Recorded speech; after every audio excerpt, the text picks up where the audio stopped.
찬양합니다. 거룩한 주일 아침 예배 드리러 나오신 교우님들, 특별히 또 각 가정에서 영상으로 예배를 드리시는 교우님들, 주님의 이름으로 환영하고 축복합니다. 이제 자리에서 일어나셔서 거룩하신 하나님의 이름을 부르며 예배 자리로 나아가겠습니다. 우리의 도움은 성삼위 하나님께서 인사하십니다. 하나님 우리 아버지와 주 예수 그리스도로부터 은혜와 평강이 있기를 원하노라. 아멘.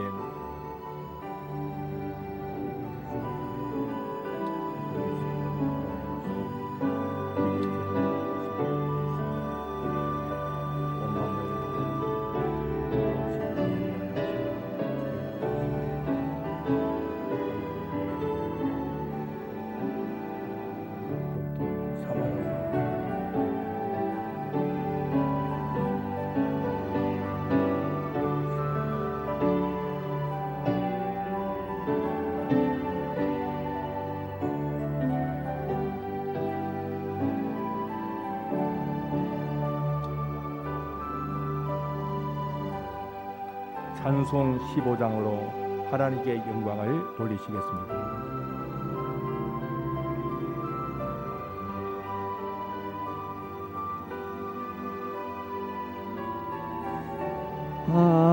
하나님의 크신 사랑 하늘에서 내리사 우리 맘에 항상 계셔 온전하게 하소서.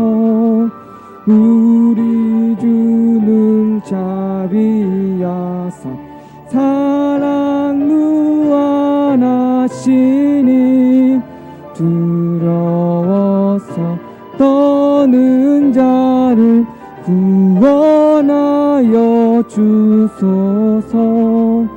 걱정 근심 많은 자를 성령 감화하시며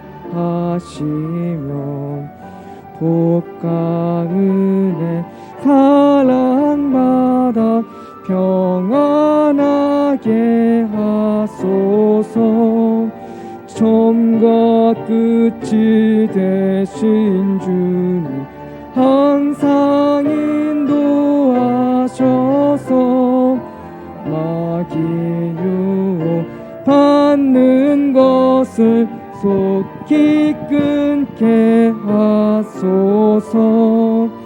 전능하신 아버지여 주의 능력 주시고 우리 맘에 임하셔서 떠나가지 마소서.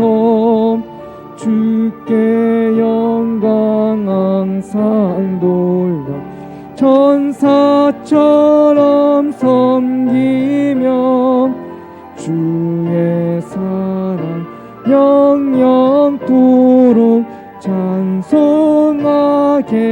하소서. 우리들이 거듭나서 의미 얻게 하시고 주의 크신 구원받아 온전하게 하소서. 영광에서 영광으로 천국까지 이르러 크신 사랑 감격하여 경배하게 하소서.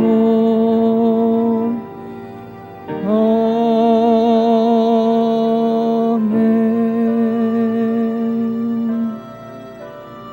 십계명을 선포하겠습니다. 자리에 앉으셔서 한 계명씩 교독하시겠습니다. 하나님이 이 모든 말씀으로 말씀하여 이르시되 나는 너를 애굽 땅 종되었던 집에서 인도하여낸 이 하나님 여호와이라. 제 이른 너는 나 외에는 다른 신들을 이게 두지 말라. 제2는 너를 위하여 새긴 우상을 만들지 말고 또 위로 하늘에 있는 것이나 아래로 땅에 있는 것이나 땅 아래 물속에 있는 것에 어떤 형상도 만들지 말며 그것들에게 절하지 말며 그것들을 섬기지 말라. 나 내 하나님 여호와는 질투하는 하나님인즉 나를 미워하는 자의 죄를 갚되 아버지로부터 아들에게로 3, 4대까지 이르게 하거니와 나를 사랑하고 내 계명을 지키는 자에게는 1000대까지 은혜를 베푸느니라. 제3은 너는 내 하나님 여호와의 이름을 망령되게 부르지 말라. 여호와는 그의 이름을 망령되게 부르는 자를 죄 없다 하지 아니하리라. 제3은 안식일을 기억하여 거룩하게 지키라. 엿새 동안은 힘써 내 모든 일을 행할 것이나 일곱째 날은 내 하나님 여호와의 안식일인즉 너나 내 아들이나 내 딸이나 내 남종이나 내 여종이나 내 가축이나 내 문 안에 머무는 객이라도 아무 일도 하지 말라. 이는 엿새 동안에 나 여호와가 하늘과 땅과 바다와 그 가운데 모든 것을 만들고 일곱째 날에 쉬었음이라. 그러므로 나 여호와가 안식일을 복되게 하여 그 날을 거룩하게 하였느니라. 제5는 내 부모를 공경하라. 그리하면 내 하나님 여호와가 내게 준 땅에서 네 생명이 길리라. 제6은 살인하지 말라. 제7은 간음하지 말라. 제8은 도둑질하지 말라. 제9는 내 요새에 대하여 거짓 증거하지 말라. 제10은 내 이웃의 집을 탐내지 말라. 내 이웃의 아내나 그의 남종이나 그의 여종이나 그의 소나 그의 낙이나 물은 내 이웃의 소유를 탐내지 말라. 예수께서 이르시되 내 마음을 다하고 목숨을 다하고 뜻을 다하여 주 너의 하나님을 사랑하라 하셨으니 이것이 크고 첫째되는 계명이요 둘째도 그와 같으니 내 이웃을 내 자신같이 사랑하라 하셨으니 이 두 계명이 온 율법과 선지자의 강령이니라. 아멘. 이 시간 지난 한 주간을 돌아보며 하나님의 계명과 주님의 가르침대로 행하는데 부족하거나 자문한 점이 있으면 우리의 죄를 고백하시겠습니다.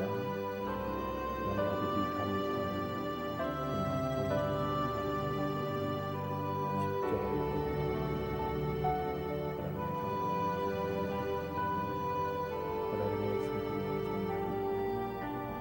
그러한 모습을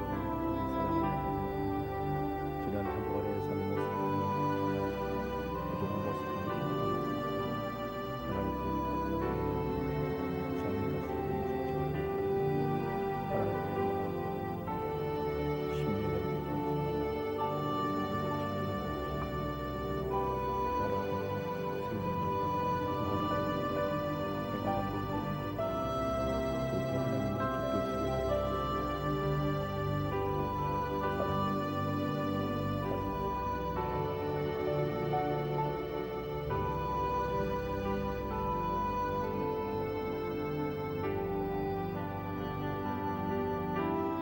만일 우리가 우리 죄를 자백하면 그는 미쁘시고 오로사 우리 죄를 사하시며 우리를 모든 불의에서 깨끗하게 하실 것이라고 했습니다. 진심으로 자신의 허물과 죄를 자백했다면 주님께서 모든 불의에서 우리를 깨끗하게 해 주셨습니다. 이제 기쁜 마음으로 예배하십시오. 찬송 280장을 부르시겠습니다.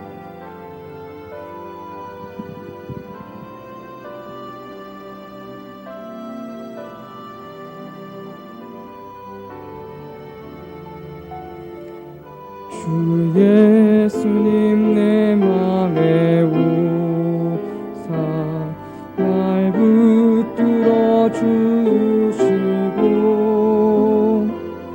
내 마음에 새 힘을 주사 늘 기쁘게 하소서. 사랑의 주 내 마음속에 찾아오사 내 모든 죄 사하시고 내 상한 맘 고치소서. 주 예수님 내 맘에 오사 내 소원 다시고 내 무거운 짐 맡아주사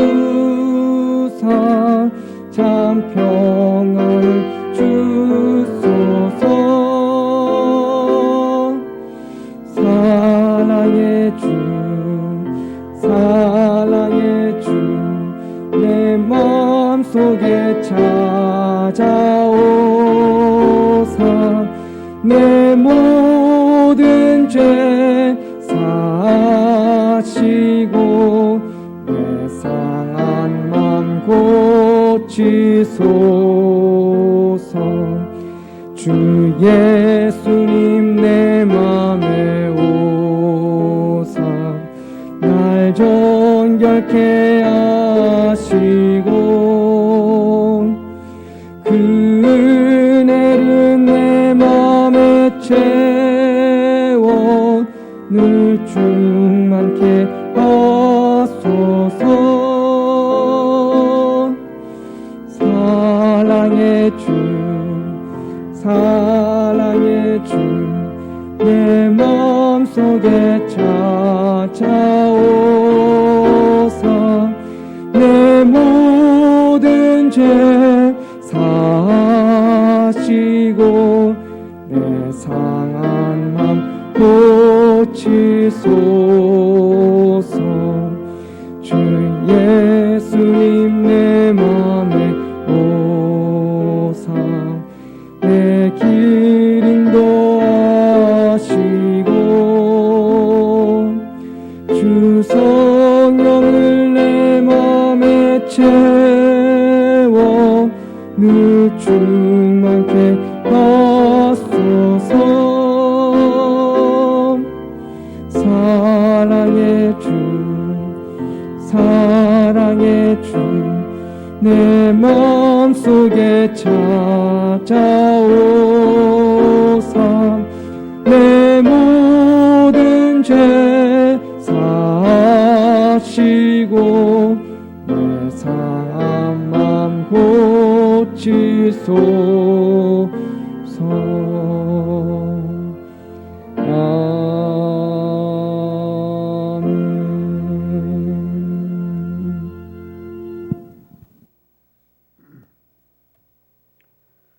만물과 역사의 주관자 되시는 하나님, 2020년이 아무것도 한 것이 없는데 휙 지나가고 2021년이 되었습니다.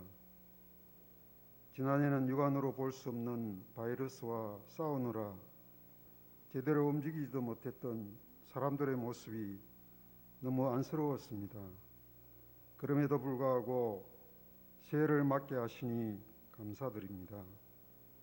그러나 우리가 마음대로 모여서 예배를 드리지 못해서 가슴이 아프고 눈물이 납니다.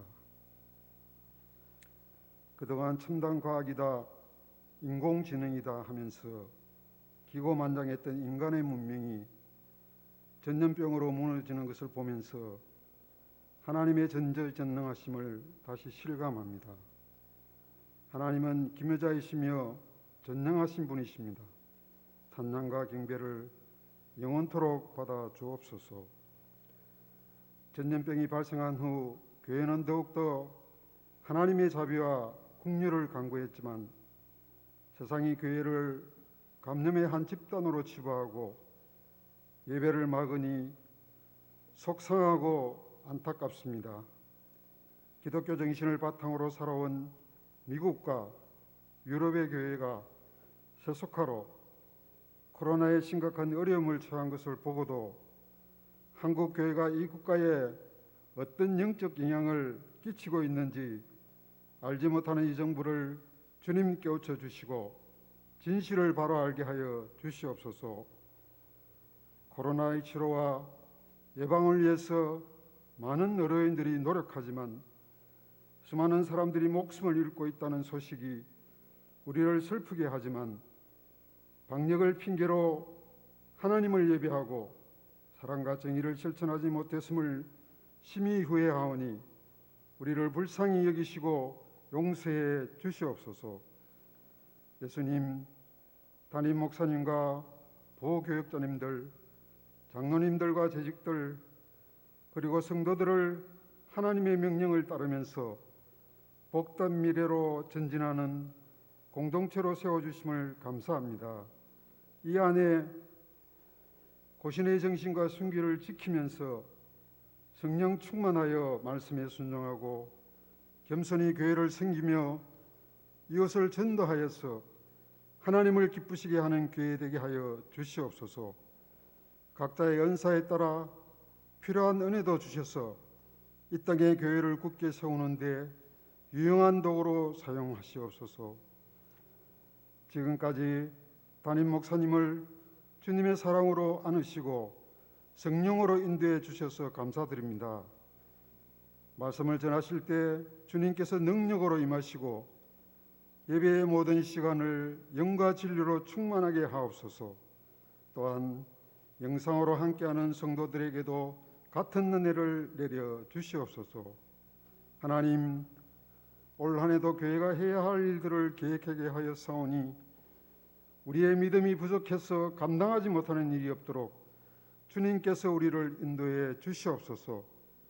2022년 우리들이 하나님의 자녀로서 정체성과 자존감을 가지고 본분을 다하는 데 실패했지만 올해는 다시 한번 믿음대로 살아서 우리의 믿음이 참된 것이고 하나님이 살아계심을 매일매일 체험하고 증거하기를 간절히 소원합니다.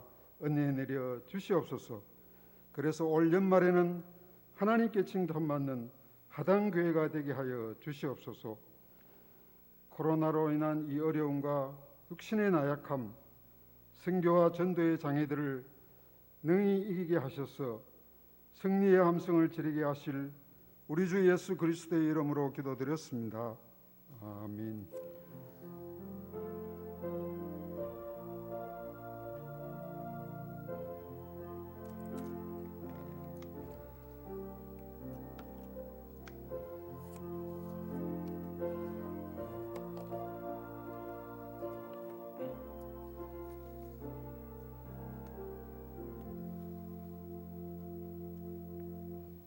성경 봉독하겠습니다. 봉독한 말씀은 사도행전 16장 6절부터 10절까지 말씀.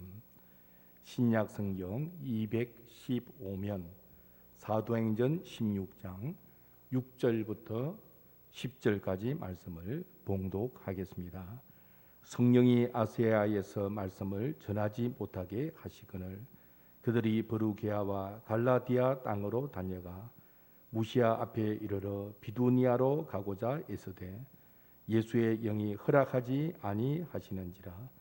무시아를 지나 드로아로 내려갔는데 밤에 환상이 바울에게 보이니 마게도냐 사람 하나가 서서 그에게 청하여 이르되 마게도냐로 건너와서 우리를 도우라 하거늘 바울이 그 환상을 보았을 때 우리가 곧 마게도냐로 떠나기를 힘쓰니 이는 하나님이 저 사람들에게 복음을 전하라고 우리를 부르신 줄로 인정함이러라. 아멘. 아무래도 마스크를 좀 벗도록 양해를 구합니다. 이 마스크 쓰고 이 설교하는 게 굉장히 힘듭니다. 전달도 안 되고 또 저 같은 경우에는 또 약을 먹는 사람이기 때문에 어렵습니다. 어제 보니까 정세균 국무총리께서 주례를 하시면서 마스크를 벗으셨더라고요. 그래서 저도 벗어도 되겠구나 그런 생각을 하게 되어져서 한편으로 감사하게 생각을 합니다. 올 한 해를 우리가 시작하면서 우리 교회의 표를 무엇이라고 정했습니까?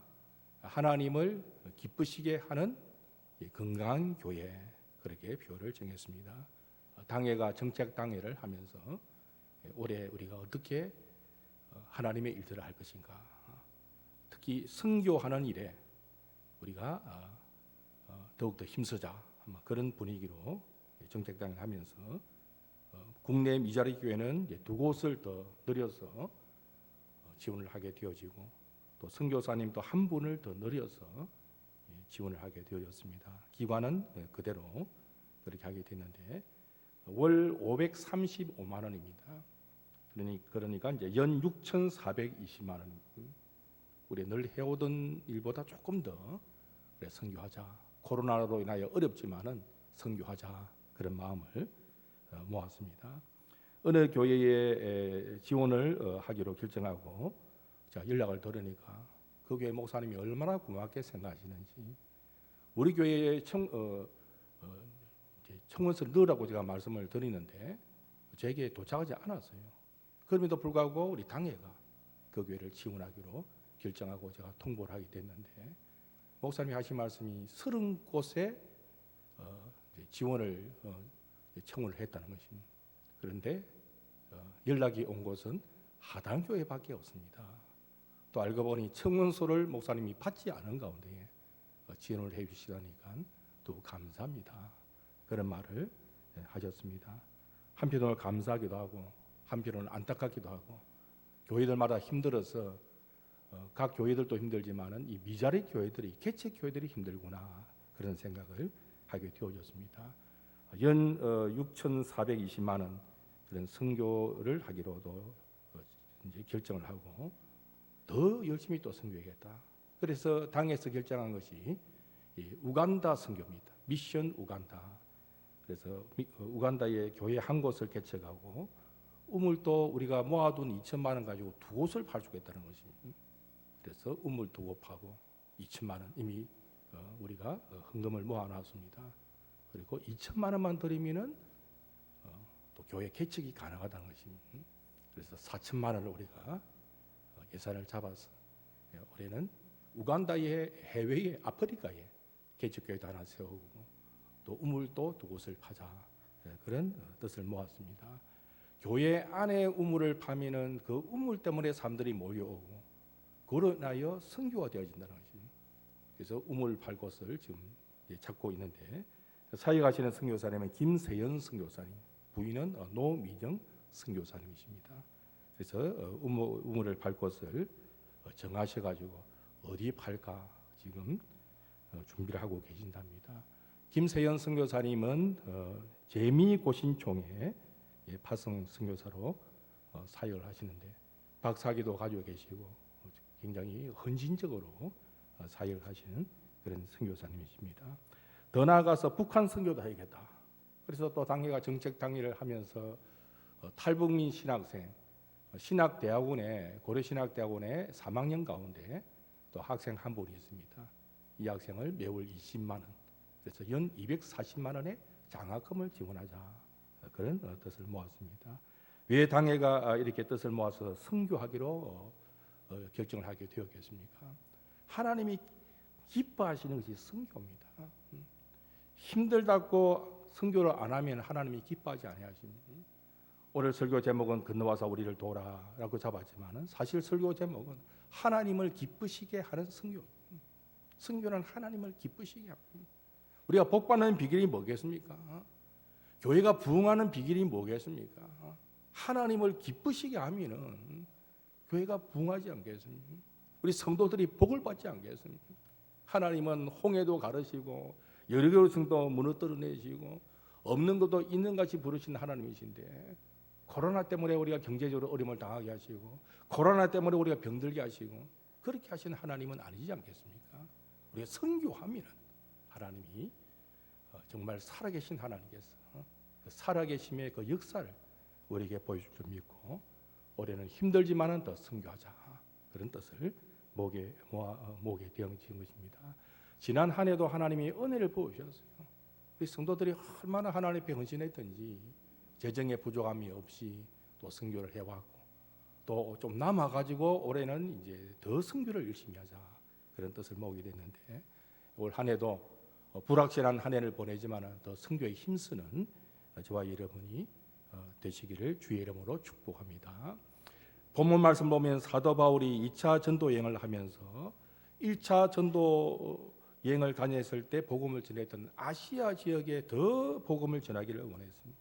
또 오늘 본문을 보니까 하나님이 이를 허락지 않으셨어요. 그래서 아시아의 복음을 전하려는 이 바울의 비전이 바뀌어가지고 마게도냐를 건너가서 유럽으로 복음을 전하는 그 내용이 본문에 기록되어 있습니다. 사도행전 15장 오늘 본문 앞편에 보면은 바울이 1차 전도 여행에서 함께했던 바나바와 헤어집니다. 마가 요한의 일로. 마가 요한이 1차 전도 여행 때 도중 하차했거든요. 바울이 좀 화가 났던 것 같아요. 이유는 모르겠지만 여러 가지 이유가 있을 수 있습니다. 그래서 바나바는 이 마가를 데려가자. 바울은 안 된다. 그런 사람은 두고 가야 된다. 이래서 바울과 바나바가 또 나뉘어지는데 이것도 하나님이 또 다른 방법으로 흩어져서 선교를 하게 하신 것입니다. 그래서 바울이 실라와 더불어 2차 전도 여행을 하게 되어졌습니다. 그리고 본문 말씀 앞에 보면 루스드라에서 디모데를 만납니다. 우리가 디모데를 알지 않습니까? 바울의 영적인 아들 디모데. 그 루스드라는 곳은 1차 전도 여행 때 바울이 그곳에서 복음을 전하다가 돌에 맞아 죽을 뻔했던 곳입니다. 그냥 죽을 뻔했던 것이 아니고 사람들이 죽은 줄 알고 성 밖으로 바울을 들고 끌어내어서 이제 성 밖으로 보내버려요. 죽은 줄 알고. 근데 바울이 살아가지고 또 복음을 전해는 그런 곳이 루스드라입니다. 그곳을 찾아가서 디모데를 만나가지고 디모데와 함께 2차 전도 여행을 하게 되어진 것입니다. 그래서 오늘 본문에 보니까 바울은 아시아의 복음을 전하려고 했습니다. 근데 성령님이 말씀을 전하지 못하게 하셨습니다. 그래서 버루기아와 갈라디아를 지나가지고 서북쪽 무시아로 가가지고 거기서 다시 동쪽인 그 비두니아 방향으로 가게 되는데 역시 예수님의 영 성령님이시요 허락지 않으신 것입니다. 그래서 반대편 서쪽으로 가다 보니까 항구 도시인 드로아에 이르게 되는데 거기서 하나님이 보여주시는 환상을 보게 되어진 것입니다. 환상의 내용이 무엇이었습니까? 마게도냐 사람 하나가 서서 바울에게 청하는 것입니다. 마게도냐로 건너와서 우리를 도우라.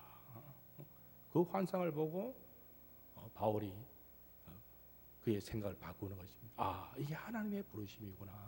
그래서 마게도냐로 건너가서 유럽에 복음을 전하게 되어진 것입니다. 오늘 본 말씀을 통해서 우리에게 주시는 교훈이 무엇인지 함께 말씀의 은혜를 나누고자 합니다. 오늘 본문을 볼 때 첫 번째로 하나님은 어떤 분이신가? 선교의 주체가 되신다는 것입니다. 선교는 사람을 통해서 하나님이 하시는 일입니다. 그래서 선교의 주체는 사람이기 이전에 하나님께서 그 일을 행하시는 것입니다. 하나님께서 예수님을 통해서 우리에게 선교 명령을 주셨습니다. 명령입니다. 명령은 뭡니까? 이것은 선택사항이 아니고 필수사항입니다. 교회가 선교하는 일 선택사항이 아닙니다. 반드시 교회는 선교해야 되는 것입니다. 그 사명을 저버리면은 그 교회는 존재할 이유가 없는 것입니다. 신약 성경에 보니까 예수님의 선교 명령이 무려 5번 기록되어 있습니다. 사복음서에 다 기록되어 있고요. 사도행전 1장에 기록되어 있습니다. 하나님이 한두 번 말씀하셔도 우리가 순종해야 되는데 성경 5군데서 말씀을 하고 있습니다. 그러니까 이 선교 명령을 우리가 무시해서는 안 됩니다. 그래서 바울은 그가 예수님을 만나고 나서 이방인의 선교로 부름을 받고 선교 명령을 지키기 위해 죽기를 각오하면서 죽음을 각오하면서 그런 선교의 사명을 감당했던 것입니다. 1차 여행, 2차 전도 여행, 3차 전도 여행, 또 마지막 로마 여행까지 순교하기까지 바울이 복음을 전했어요. 얼마나 바울이 다녔는가? 선교 여행의 거리가 얼마나 되었을까? 메모타스리알라라는 사람이 연구를 했는데 바울이 선교한 그 거리가 2만 킬로미터 된다는 것입니다. 2만 킬로미터 감이 안 잡히죠. 지구의 반바퀴입니다.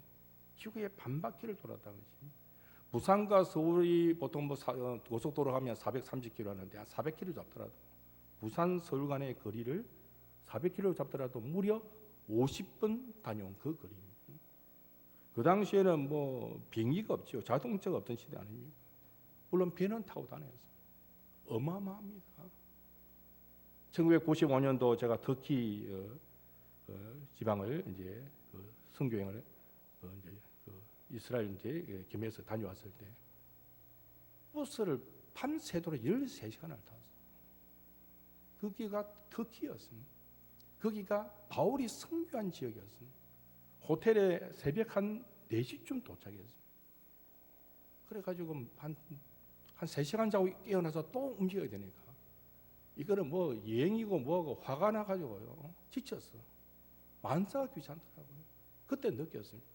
버스를 타고 13시간을 다녀도 이렇게 지치는데 바울이 이 지역을 어떻게 다녔을까? 그때 바울에 대한 느낌, 그의 위대함이 제 가슴에 들어왔어요. 이야, 우리는 그냥 선교 여행 1차, 2차, 3차 간단하게 그렇게 생각하는데 바울이 했던 선교 여행은 어마어마한 여행. 왜 바울이 그렇게 다니겠습니까? 이 선교의 명령은 하나님이 주신 절대 명령이기 때문에 그런 절대 순종을 한 것입니다.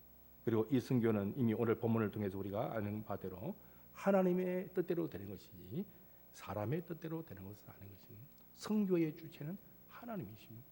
우리가 선교를 하다 보면 뭔가 안 될 때가 있어요. 그때 우리는 하나님의 뜻이 무엇일까 기다리면서 기도하면서 하나님의 뜻을 찾아야 되는 것입니다. 성령님이 주도하십니다. 되게도 하시고 안 되게도 하십니다. 꼭 선교를 할 때 뭐가 되는 거, 어떤 경우에는 선교사들이 선교의 문이 닫혀서 실수하는 경우도 있거든요. 그것도 성령님의 인도하심이 있는 것입니다. 그래서 선교의 주체는 하나님이십니다. 리빙스톤의 경우를 보더라도 그는 중국 선교를 희망했습니다. 그런데 리빙스톤이 어디 가서 선교했습니까? 아프리카 가서 선교했습니다. 그의 뜻은 중국인데 하나님이 그를 아프리카로 보내셨어요. 우리 교회도 뭐 비슷한 일이 있었죠. 우리는 케냐의 우물을 파기로 생각했어요. 제가 주보러 보니까 2016년입니다. 5년 전입니다. 5년 전 9월 25일 주보에 광고를 시작했습니다. 아프리카에 우물을 팝시다.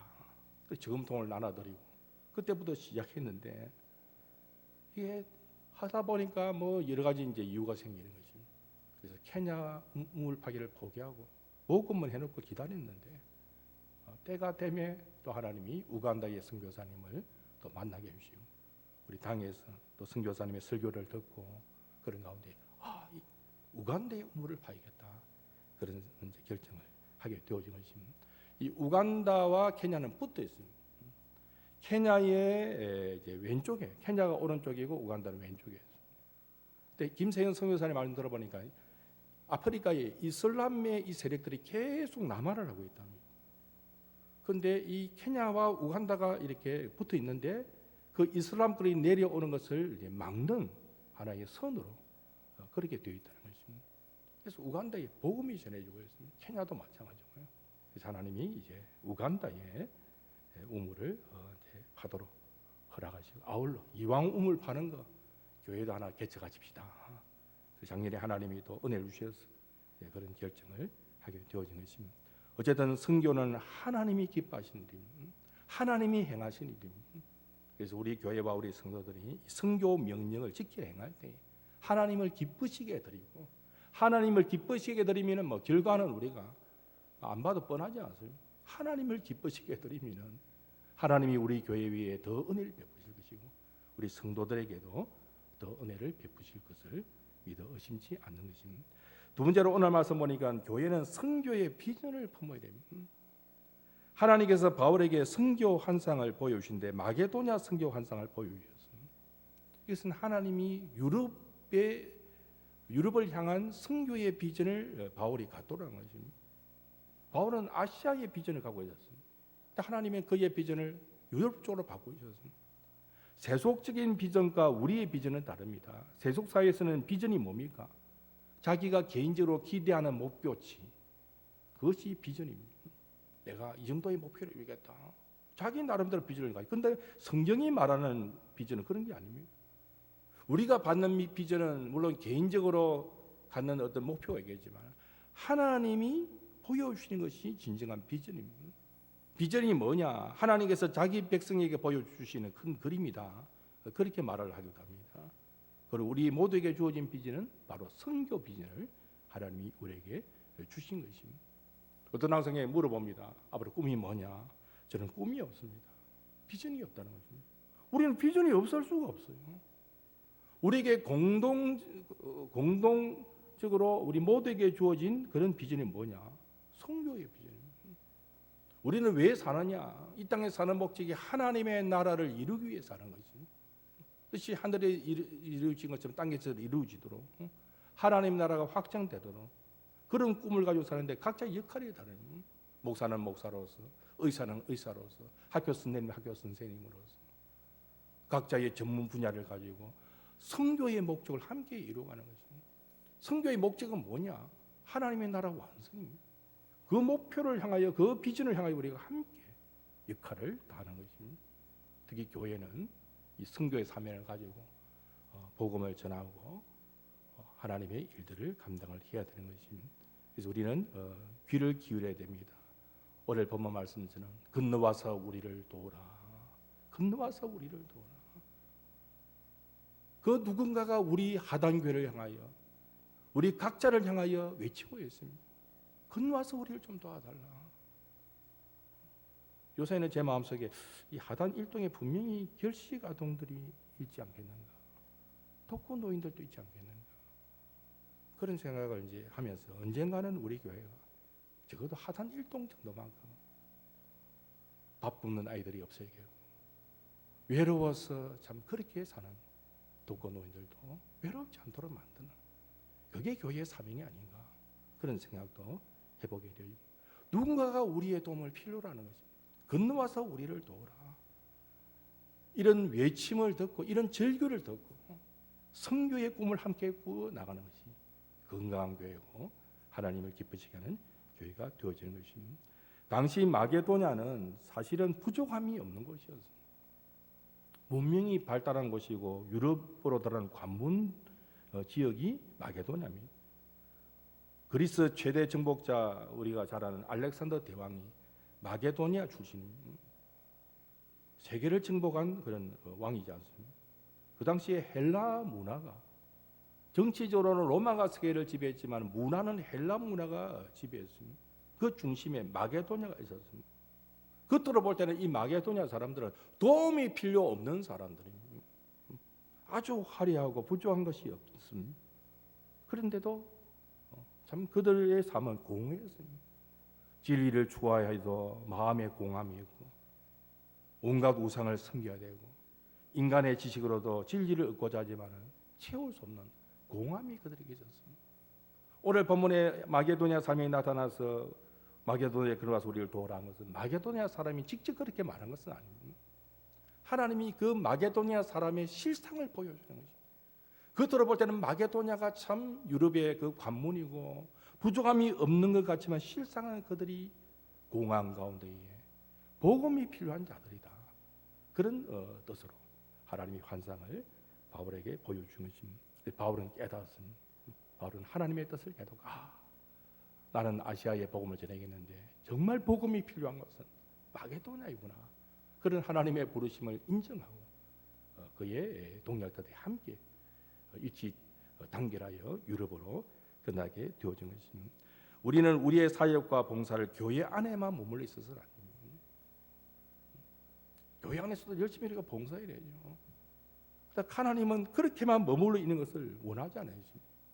우리의 사역이 교회 울타리를 넘어서 우리 이웃 가운데에, 우리 지역 사회 가운데에 더 나아가서 해외 선교에 이르기까지 하나님의 일들을 하나님이 감당하기를 원하신 것입니다. 그래서 우리 늘 기도하면서 우리가 도울 곳이 어디인가, 건너와서 우리를 도우라. 우리 교회가 도울 곳이 어디인가, 우리 장로님들이, 우리 성도님들이, 우리 모든 우리 교회들 함께 기도하면서 그 음성을 듣고 함께 선교의 환상을 보는 교회, 그런 교회가 하나님을 기쁘시게 드리는 교회가 되어지는 것입니다.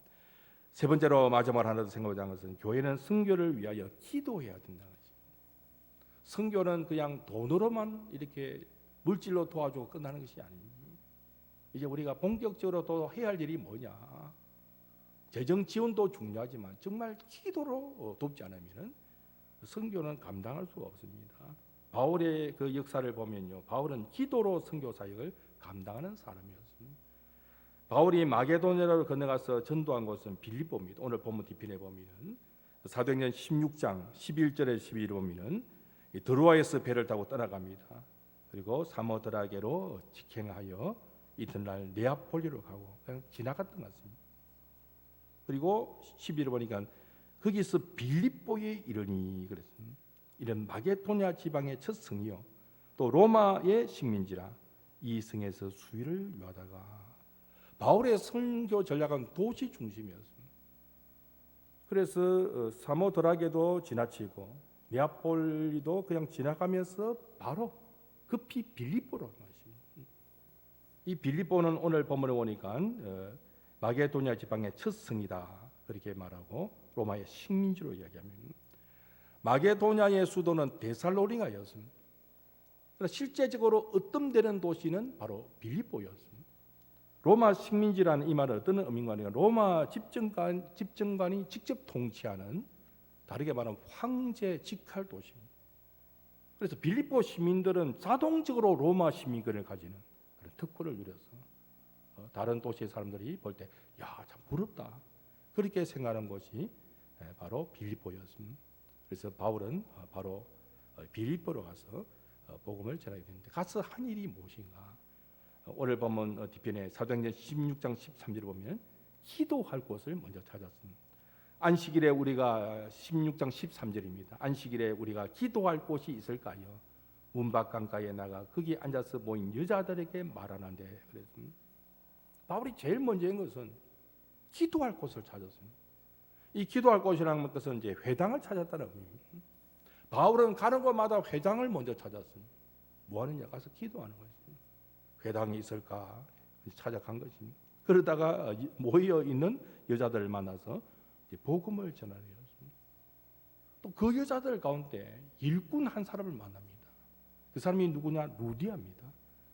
16장 14절에 보면은 누아디라시에 있는 자색 옷감 장사로서 하나님을 섬기는 루디아라 하는 한 여자가 말을 듣고 있을 때 주께서 그 마음을 열어 바울의 말을 따르게 하신지라. 하나님이 그 여자들 가운데 루디아가 있도록 하십니다.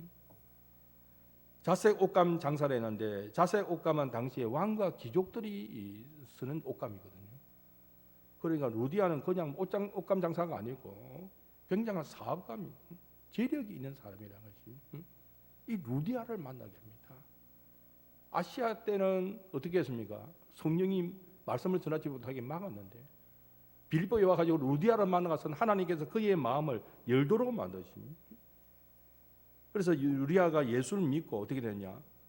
그의 집이 예수님을 다 믿는 집이 되어져서 최초의 교회가 되는 것입니다. 사도행전 16장 15절입니다. 그와 그 집이 다 세례를 받고 우리에게 청하여 이르되 만일 나를 주 믿는 자로 알거든 내 집에 들어와 유하라 하고 강권하여 머물게 하니라. 하나님이 루디아를 만나게 하시고 루디아의 가정을 통하여 교회를 세우게 하시는 것입니다. 선교 사역은 기도라는 것입니다. 기도하다 보면은 하나님이 사람을 만나게 하십니다. 기도하다 보면 하나님이 재정 문제도 해결해 주십니다. 왜 하필이면 루디아를 만나게 했겠습니까? 루디아는 사업가거든요. 재력이 있는 사람이거든요.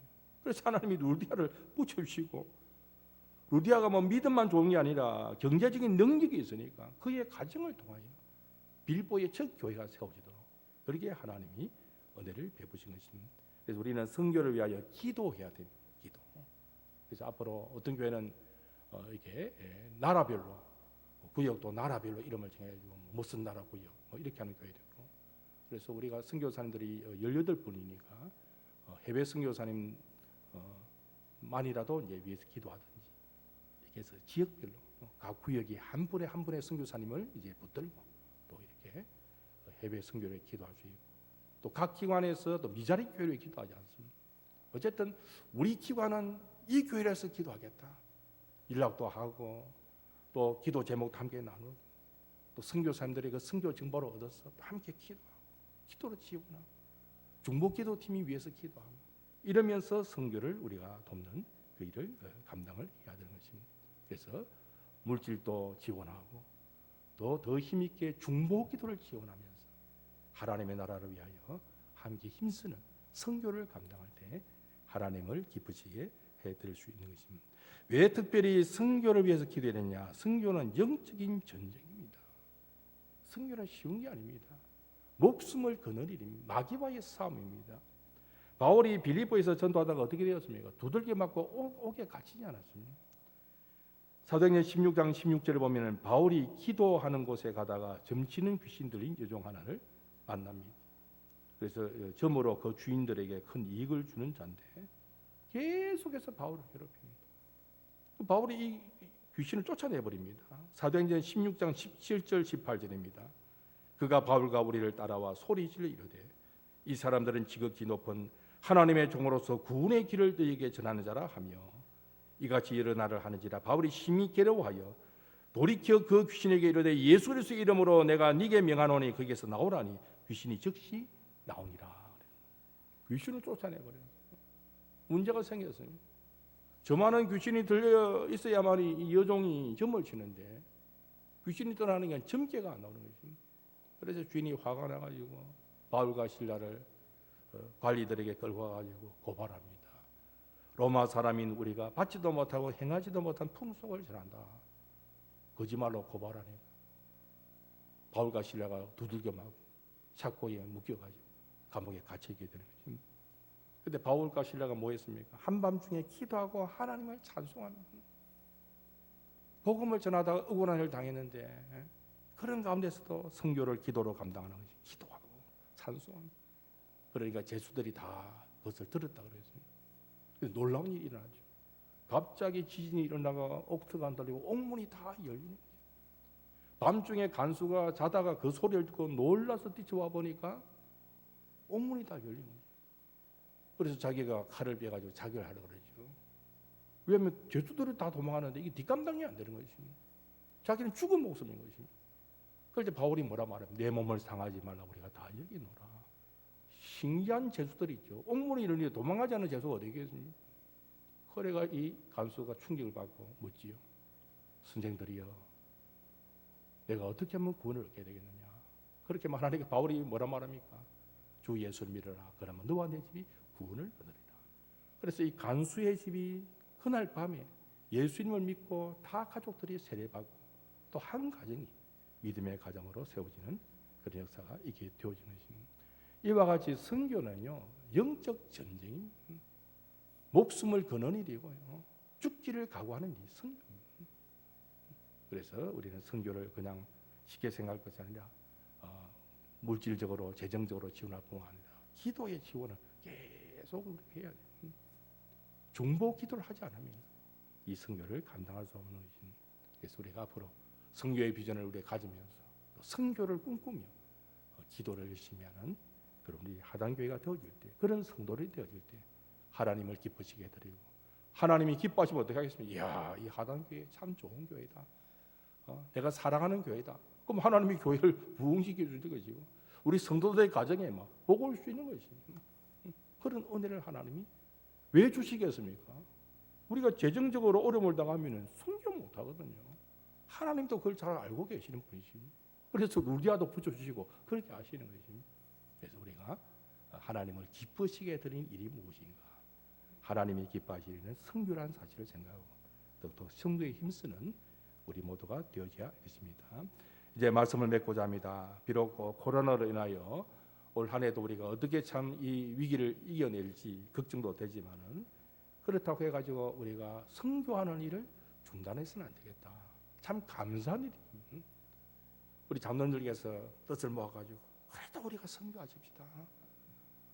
우리가 참 힘들지만 선교하십시다. 뜻을 모아주시고 그래서 하나님이 기뻐하실 줄로 믿어 의심치 않은 것입니다. 올해도 더욱 열심히 우리가 선교하고 하나님을 기쁘시게 드리면 우리가 참 상상하지 못하는 은혜를 하나님이 부어줄 것입니다. 우리가 누굽니까? 우리는 복음의 빚진 자들입니다. 1884년, 1885년 이 복음이 들어왔습니다. 그래서 올해가 이제 선교 136주년, 7주년 그렇게 되는 해가 되는 것입니다. 우리 복음의 빚진 자들입니다.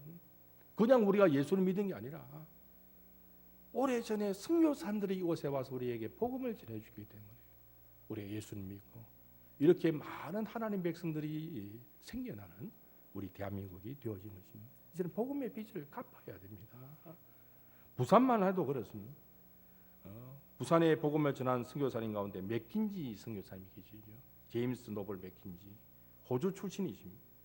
대학을 마치고 목사가 되고 나서 식인종들이 사는 남태평양 뉴헤버리스 열도의 섬에서 15년 동안 선교 사역을 감당을 하신 적이 있습니다.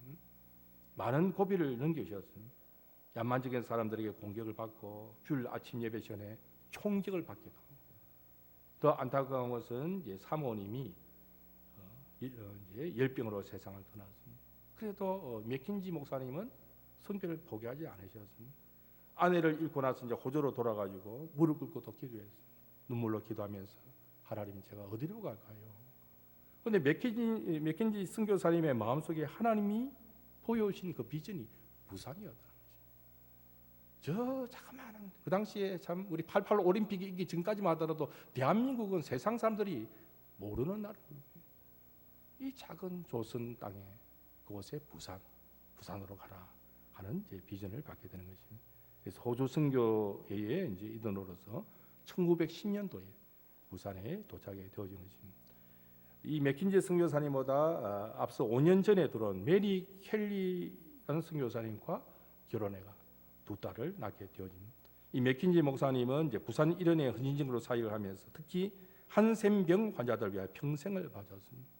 그러다가 1938년도 은퇴하게 가지고 귀국을 하게 되는데 한국에서 태어난 두 딸이 그 사역을 이어가고 그렇게 해서 세운 병원이 어느 병원입니까?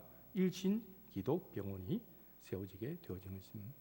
하나님께서 이렇게 기도하는 사람들, 선교의 꿈을 가지고 하나님 앞에 기도하는 사람들 통하여 하나님의 역사를 이루어가셨습니다. 그래서 교회가 꾸어야 될 꿈이 있습니다. 선교의 비전, 선교의 꿈을 함께 꾸어야 됩니다. 우리 마음속에 어떻게 하면 하나님의 나라를 위하여 우리 하단교회가 우리 믿음의 성도들이 선교에 헌신할까? 가든지 아니면은 보내든지 물질을 보내든지 우리 기도를 지원하든지 아니면 내가 직접 가서 이제 뭐 은퇴하고 나서 선교지로 하는 분들 많이 계시거든요. 어쨌든 우리가 선교를 하겠다. 그런 아름다운 꿈을 함께 구할 때 하나님이 기뻐하시는 우리 하단교회가 되어지는 것입니다. 그래서 올 한 해 하나님을 기쁘시게 하는 건강교회, 특히 우리가 선교의 꿈을 가지고 최선을 다하여 선교의 사명을 감당함으로 말미암아 하나님을 기쁘시게 드리고 하나님의 은혜와 복을 누리는 우리 교회, 우리 성도들이 되시기를 주의 이름으로 축복합니다. 하나님 아버지 감사합니다. 올 한 해를 시작하면서 우리 하단교회가 하나님을 기쁘시게 하는 건강교회란 표를 가지고 한 해를 시작해 하심을 감사를 드립니다. 특별히 오늘은 하나님이 선교를 얼마나 기뻐하시는지 말씀의 은혜를 함께 나누었습니다. 행여나 저희들이 선교 명령을 소홀히 여기지 않았는지 돌아보며 그러던 적이 있었다면 하나님 용서해 주시고 이제 이때까지 해온 선교에 만족하지 않고 앞으로 더욱더 선교의 꿈을 꾸면서 선교에 더욱 힘쓰는 더욱더 하나님을 기쁘시게 드리는 우리 하단교회가 되게 하여 주시옵소서. 하나님께서 도와주실 줄로 믿습니다. 교회가 부흥해야만이 더 많은 선교 사역을 감당할 수 있습니다. 우리 성도들이 복을 받아야만이 더 많은 선교를 감당할 수 있습니다. 원하건대 하나님이 우리 교회 충성된 일꾼들도 세우시고 하나님께서 마른 사람들을 붙여주셔서 이 지역뿐만 아니라 또 나아가서 우리 대한민국 또 저 북녘 땅에 온 세계를 향하여 선교의 사명을 감당하는 우리 하단교회가 되게 하여 주시옵소서. 코로나 위기로 경제적인 어려움을 당할 때에 특별히 우리 성도들의 사업체와 직장과 가정을 돌아보셔서 물질의 부족함 없이 채워주셔서 하나님의 은혜를 붙잡고 더욱더 선교의 사명을 감당하는 믿음의 사람들이 되게 하여 주시옵소서. 악한 영들이 방해하지 못하도록 하나님께서 막아주시고 더욱더 기도하며 하나님의 놀라운 일들을 이루어가는 올 한 해가 되게 하시고 하나님이 영광 받으시는 한 해가 되게 하여 주시옵소서. 예수 그리스도의 이름으로 기도하옵나이다. 아멘. 신앙 고백하시겠습니다. 나는 전능하신 아버지 하나님 천지의 창조주를 믿습니다. 나는 그의 유일하신 아들 우리 주 예수 그리스도를 믿습니다. 그는 성령으로 잉태되어 동정녀 마리아에게서 나시고 본디오 빌라도에게 고난을 받아 십자가에 못 박혀 죽으시고 장사된 지 사흘 만에 죽은 자 가운데서 다시 살아나셨으며 하늘에 오르시어 전능하신 아버지 하나님 우편에 앉아 계시다가 거기로부터 살아있는 자와 죽은 자를 심판하러 오십니다. 나는 성령을 믿으며 거룩한 공교회와 성도의 교제와 죄를 용서받는 것과 몸의 부활과 영생을 믿습니다. 아멘. 찬송 507장을 부르시며 봉헌하시겠습니다.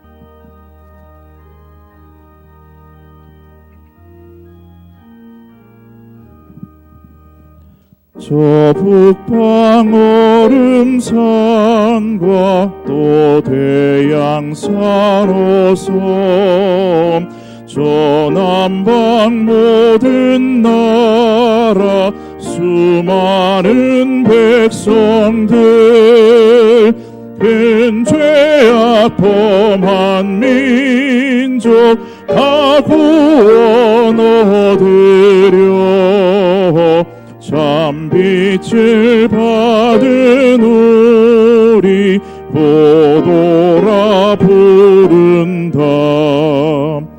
준혜 받은 우리 큰 책임 있고서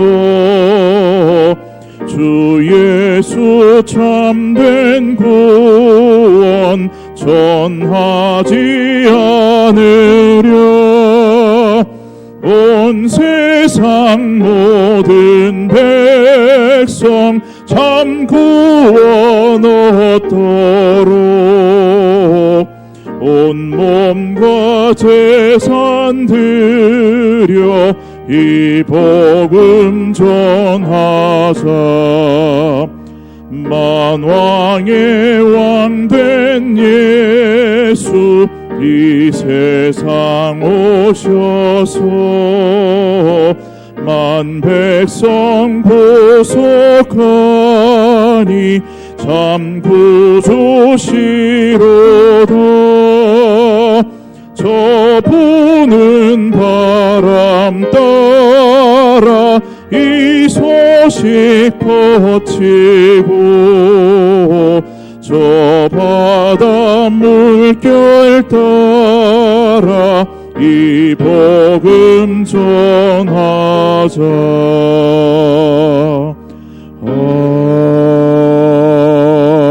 아멘.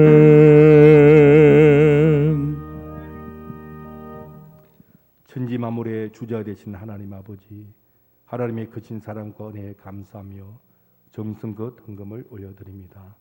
이 헌금을 기쁘시게 받아 주옵시고 바친 손길 위에 하늘 문을 여셔서 더욱더 복을 부어 주셔서 더욱 하나님을 기쁘시게 드리는 복된 삶을 살아가게 하여 주시옵소서. 단지 헌금만 올려드리는 것이 아니라 우리의 모든 것을 하나님께 드리고자 합니다. 우리의 삶이 아름답게 드려지는 예배자의 삶이 되게 하여 주시옵소서. 소중한 헌금입니다. 이 헌금을 교회가 잘 관리하고 잘 사용하여서 이 헌금으로 말미암아 하나님 나라가 확장되게 하시고 사람을 살리고 사람을 세우는 일에 아직도 복음을 듣지 못하여 건너와서 우리를 도라고 외치는 그 심령들 위해 사용되어지는 귀한 헌금이 되게 하여 주시옵소서. 우리 구주 예수 그리스도의 이름으로 기도하옵나이다. 아멘. 교회 소식을 말씀드리겠습니다. 이제 정부의 거리두기 조치가 변경되어서 내일부터는 교회당 예배 좌석 10%까지 참석하여 예배를 드릴 수 있겠습니다. 일단 영상 예배 11시 반 예배 송출은 그대로 유지가 되고요. 수요 기도회, 새벽 기도회, 주일학교 예배 다 정상화하고 문제는 이제 주일 오전 예배인데 주일 오전 예배는 당에서 오늘 더 논의해서 지난번 했던 대로 1, 2, 3부 그렇게 이제 진행을 할까 생각합니다. 자세한 안내사항은 문자로 보내드리도록 그렇게 하겠습니다. 실시간 영상 예배는 주일 오전 2부 9시 반 예배와 수요 기도회 7시 반 기도회는 휴대폰 앱 또는 인터넷 컴퓨터 카카오 TV에서 하단교회를 입력하시면 바로 실시간으로 예배에 참여할 수가 있겠습니다. 그래서 실시간 영상 예배를 드릴 분은 그렇게 이용을 하시면 되겠습니다. 2021년 선교 비전 이미 설교 시간에 말씀드린 것처럼 올해의 우리의 또 중요한 선교의 계획은 미션 우간다입니다. 그래서 아프리카의 우간다에 교회 한 곳을 개척하고 우물 2곳을 팔 계획이고 예산은 교회 개척은 한 2천만 원, 우물파기는 2천만 원, 총 4천만 원의 예산을 잡고 있습니다. 이를 위해서 기도해 주시고 참 하나님이 가장 적당한 곳에 우리의 또 헌금이 사용되도록 그렇게 인도해 주도록 기도해 주시기 바랍니다. 교회 행사는 이제 주일학교 수료시 재직회 공동회에 있는데 당에서 결정되는 대로 다시 알려드리도록 그렇게 하겠습니다. 교 소식에 보시면은 이제 이상림 집사님 입원 중에 있습니다. 또 개업 우리 조병호 집사님 올해 신임 서리 집사님이신데 건축사 사무소를 이제 개소하셨습니다. 기도해 주시고 축하해 주시기 바랍니다. 나머지 광고 주보를 참조하시기 바랍니다. 이제 자리에서 일어나셔서 주기도송 찬송하시겠습니다.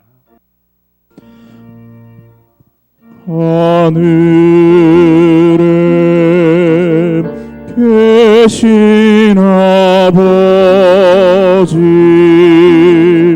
이름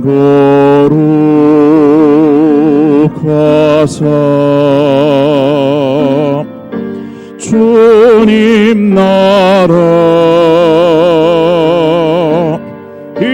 임하시고 뜻이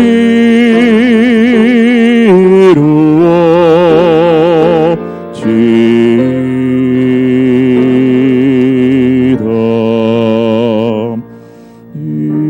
일용할 양식 주시고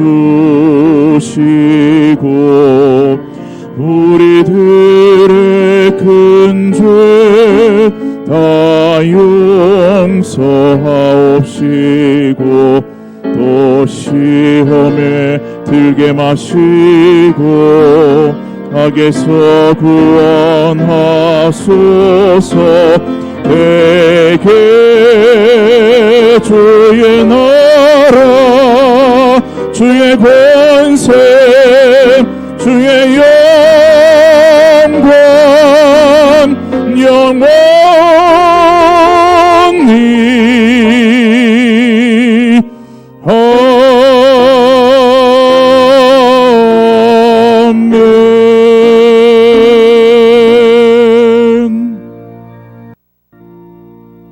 여호와는 여러분에게 복을 주시고 여러분을 지키시기를 원하며 여호와는 그의 얼굴을 여러분에게 비추사 은혜 베푸시기를 원하며 여호와는 그 얼굴을 여러분에게로 향하여 드사 평강 주시기를 원하노라. 아멘.